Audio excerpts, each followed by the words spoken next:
A Agência Nacional de Cinema no Brasil divulgou recentemente informações dizendo que filmes que começam com a cena final e voltam à história para explicar esse fim vêm prendendo mais a atenção do público em geral. E quando eu li essa matéria, imediatamente me lembrei do filme The Hangover, popularmente conhecido no Brasil como Se Beber Não Case.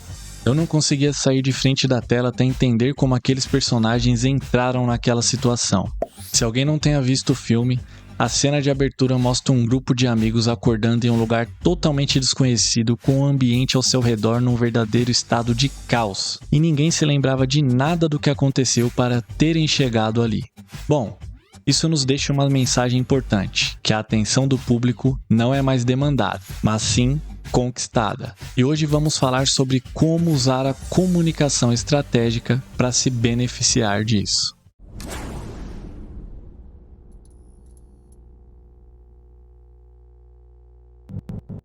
Meu nome é Everton Siqueira e esse é o canal Geração Exponencial, então já deixa o seu like e se inscreva no canal. Eu tenho pesquisado muito sobre comunicação estratégica e acredito que esse é um tema fundamental para agregar valor aos nossos relacionamentos pessoais e profissionais. O que fica evidente para mim é que hoje em dia as pessoas têm facilidade para uma série de atividades, porém, uma porcentagem significativa dessas pessoas tem dificuldades no processo de comunicação.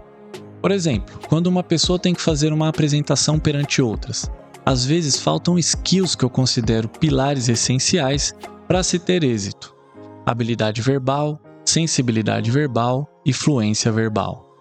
E essas pessoas em algum momento precisarão disso para discutir assuntos como uma negociação, a percepção do outro, a consideração em relação à diversidade das pessoas, enfim, uma série de coisas. Minha visão sobre a comunicação estratégica é fazer com que essas pessoas tenham maiores habilidades para conseguirem, com objetividade, rapidez e pontualidade, a definição de seus projetos e ideias. E isso é extremamente necessário, porque no mundo corporativo houve uma mudança radical na definição de tempo. O tempo não é mais demandado, o tempo é conquistado. Ou seja, se as pessoas te dão 10 ou 5 minutos, isso exige que você seja brilhante nesses minutos para ter chances de reter essa audiência por mais tempo. Então, o que muda com a comunicação estratégica é que em 10 minutos você passa a ser conclusivo e capaz de, sem descrever os meios, tornar tangível os fins, que são os benefícios e o impacto positivo daquilo que você apresentou por meio de estratégia, comunicação e conhecimento estruturado.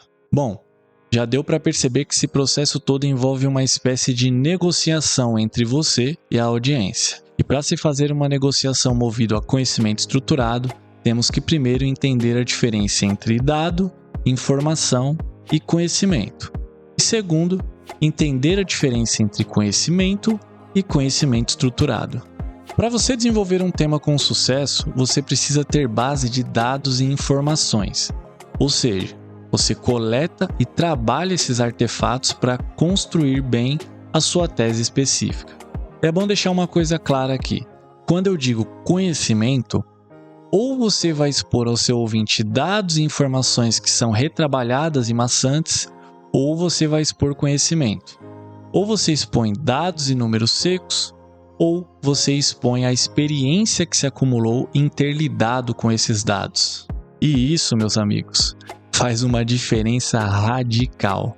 Bom, o Bill Gates tem a melhor definição de conhecimento que eu já ouvi até hoje, que é: o conhecimento é informação, porém combinada com contextualização, com interpretação e com reflexão. Então, é a reflexão agregada aos dados e informações que cria o conhecimento. E a diferença entre o conhecimento e o conhecimento estruturado é justamente a habilidade de utilizar a comunicação estratégica. Às vezes uma pessoa tem um conhecimento profundo sobre um determinado tema, mas ela não consegue estruturar aquilo para passar adiante. E eu, como ouvinte, não compreendo. Então veja, a pessoa domina um tema, mas não tem desenvoltura e comunicação estratégica para conseguir convencer a audiência sobre aquilo.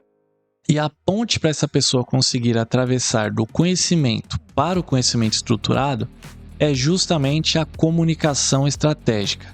E isso só é possível por meio da reflexão. Eu não conheço uma segunda forma de fazer algo conciso, movido ao conhecimento organizado, que não seja reflexão. E reflexão intensa. É isso que faz a diferença. Um exemplo muito simples.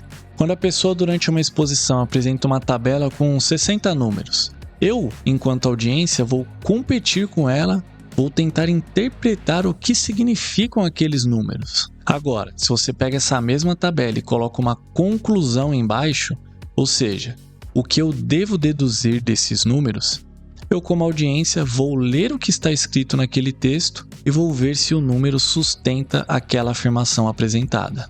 E existe uma expressão em inglês com um nome perfeito para isso, que é takeaway. E para se ter um takeaway de qualidade, você precisa refletir muito sobre o que você pretende expor. Esse vídeo, por exemplo, com dados, referências e edições de impacto para alguns termos, é uma apresentação movida a conhecimento. Então se torna crucial fazer com que o seu ouvinte grave os pontos mais importantes da negociação. Você precisa deixar para ele um fator de retenção, que virá através da estratégia que você desenvolveu, que você refletiu, antes de iniciar essa comunicação. O que funciona é o fator retenção, e é aí que a comunicação estratégica é imbatível. E eu repito, o tempo não é mais demandado. Eu não conheço mais ninguém com poder de alta tomada de decisão dentro de uma companhia que lhe ceda uma hora. Então, temos que ser extremamente brilhantes nesses minutos que nos são dados para conquistar a retenção da audiência por mais tempo. E a comunicação estratégica é fundamental para isso. Se você chegou até aqui, se inscreva no canal, deixe o seu like e compartilhe o vídeo.